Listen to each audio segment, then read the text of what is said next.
Hello everyone, today po is September 14 and ito malakas pa rin sa kasalukuyan ng ulan dito sa aming lugar. Huwag po tayong matakot sa ganitong masamang panahon. Ituloy pa rin po natin ang buhay mga kasari. No? Sa katunayan, ito mga kasari, nakabili na naman tayo muli ng ating itlog. So ang ating video for today, sa maulan na panahon, magkano ba ang itlog ngayon? Ayan, magkano na rin ang mga bigas ngayon? Kasi nga sa sobrang malakas ng ulan at masama ang panahon, ang itlog ba ay nagtaas ang presyo? Yun ang ating pag-uusapan mga kasari. So kakahapon mga kasari, yung nakaraang video ko ay talagang naubos ang ating itlog. So ngayon ito ay pinaka-latest na presyohan ng itlog mga kasari. So ayan o yung isa sa pangtali dyan, which is hindi pa natin na-antay. Dyan lang muna siya, steady lang muna siya habang hinahantay natin.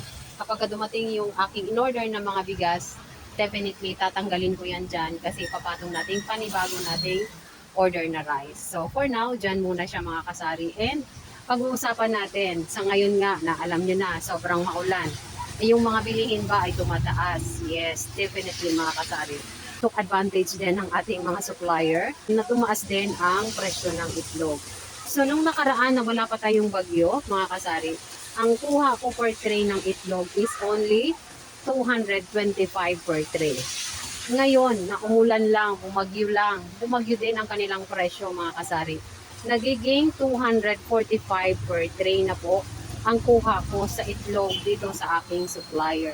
And ito ay ngayong umaga lang ito kinuha ni partner doon kasi nagbabadya ng magtaas muli ang itlog kapag nagpapatuloy ang ganitong panahon na sobrang mahangin, maulan, bumabagyo ang Western Visayas. Ayan, kaya nagbabadya din ng pagtaas ng mga presyohan ng bigas. And at the same time, yung itlog talaga natin, which is ito yung ating pangunahing fast-moving item dito sa ating tindahan kasi pwede siyang pang-ulam sa halagang 10 piso lang mga kasari. Pwede nang mag-ulam si customer. Kahit ako mga kasari, every morning talagang nag-uulam kami ng itlog. Kung hindi namin ginagawang hard-boiled, sunny side up, nilalagyan namin ng potato, ayan, with egg or egg with carrots. Masarap yan mga kasari. Kaya affordable ang ating itlog at fast moving talaga sa ating tindahan. Kaya ito, napabili tayong muli ng 5 trays dyan, which is 245 na po. Ang kuha natin kay Suki. And kagabi din, ayun, ay 5 tray din yan. So yung nasa ibabaw, ito yung mga old stocks natin na itlog. Hindi naman ibig sabihin na old stock kasi matagal na. Siya lang yung nauna nating binili. Pero goods pa yan mga kasari ha.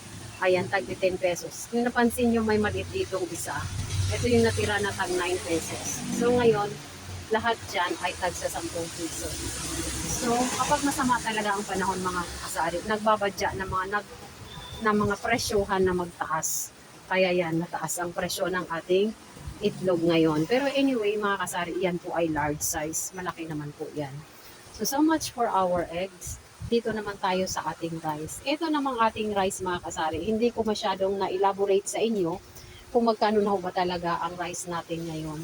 Sa regular rice, mga kasari, ito rin ay nagtaas. Kung dati ay kuha ko dyan ay 1,200 lang sa isang ganitong maliit, isang 25 kg. Ngayon po ay nagtaas siya ng 40 pesos. Nagiging 1,240 na po per sacks. Kaya po tayo, nung 1,200 yan, ang per kilo ko dyan ay only 54 pesos. So imagine mga kasari sa 54 pesos, napakaliit lang po ng tinutubo natin from 1,200 ang puhunan niya. Kaya itinaas ko ito para hindi naman tayo natatalo sa ating serbisyo kay customer at hindi tayo natatalo sa plastic kasi kasama po yung plastic dyan sa pagbebenta natin ng rice. So ngayon ay ginawa ko na po yung 56 pesos per kilo kasi ito po ay nagtaas ng 40 pesos per sacks. No, nakaraan is 1,002 sa 54, medyo talo tayo doon mga kasari. Pero dahil tumaas siyang muli, ayan, tinaasan ko na po ng 2 piso per kilo at ginawa natin 56 per kilo. Dito naman po tayo sa ating susunod na rice, which is itong ating green sacks. Ito ay medyo bumaba. Kasi nga, nawawala yung supply ng regular natin ng mga rice. Kaya ito ay si Suki ay medyo bumaba-baba ang kanyang presyohan. Kaya ginawa ko na lang is naging saleable siya mga kasari in fairness.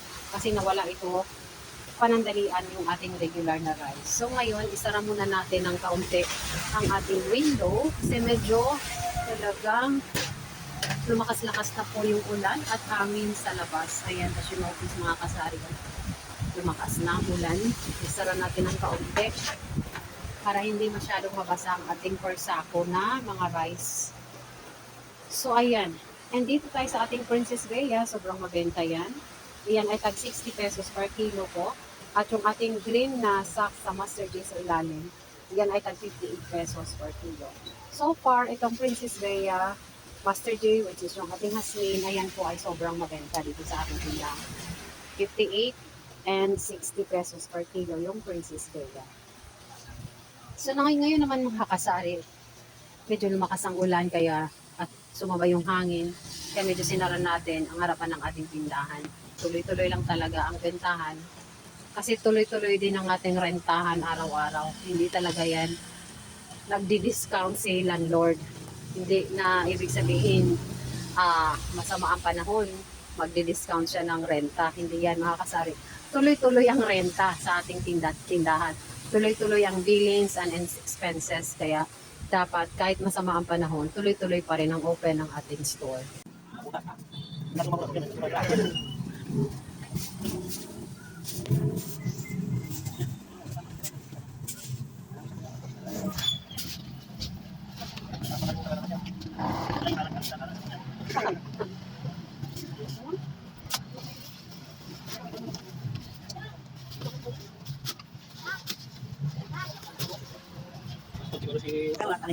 Anim? Anim. 58 times. Tabok na dali, ano ba lang? 348. Pangalak pa.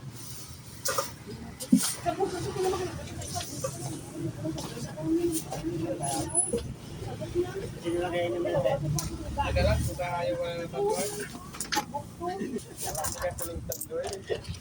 Nawala ko na sa bahay. Kung hindi ka nasanay sa... 348, 52, Ano yung 4 na eh? 70. Yung malaki, 140. Sige po. 10. Isang malaki.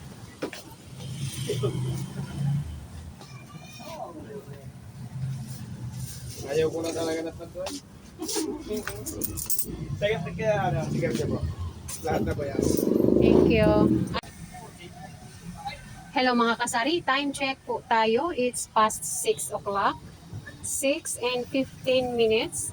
And ngayon lang po mga kasari dumating yung ating request na delivery ng ating rice sa ating suki. So eto na siya ngayon. Ayan na. So sobrang masaya na naman po ang ating tindahan kasi na-roll na naman po ang puhunan ng ating bigas. Ayan siya mga kasari. And yung kaninang nakapatong dyan na itlog ay nandito na muna sa ating gilid, andyan sa side natin. Kasi yung ating itlog ay ayun pa siya. Marami pa siya dyan. So, wala pa tayong mapagsiksikan ng ating itlog. So, yung space muna natin dito sa side, dyan muna natin ilagay si itlog. So, ayan ang ating topic for today mga kasari, no? Yung presyohan ng ating itlog, kung magkano, at yung presyohan ng ating mga bigas, kung magkano, ay naidetali ko na po sa inyo this morning. So, ngayon po ay hapon na. Tatapusin na po natin ang ating video. At so far mga kasari, masaganang masagana ang araw ng Sabado natin ngayon. Kasi sa awa ng Diyos na wala po si ulan. Ayan. So medyo marami na pong tao na nagsisipaglabasan at nagsisipagpuntahan, nagsisipagbilihan sa paninda natin dito sa ating tindahan. Thankful tayo kasi nawala ng ulan at na-deliver na ang ating rice. So ngayon ay past 6 o'clock na mga kasari. Kanina medyo marami ang bumili sa ating tindahan. So ngayon medyo video muna tayo. Continuation sa ating video kaninang umaga. Ayun lang po ang ma-share ko ngayong araw ng Sabado mga kasari. Happy weekend po sa inyong lahat. And see you again on my next video mga kasari. And ingat po tayo lahat. God bless everyone.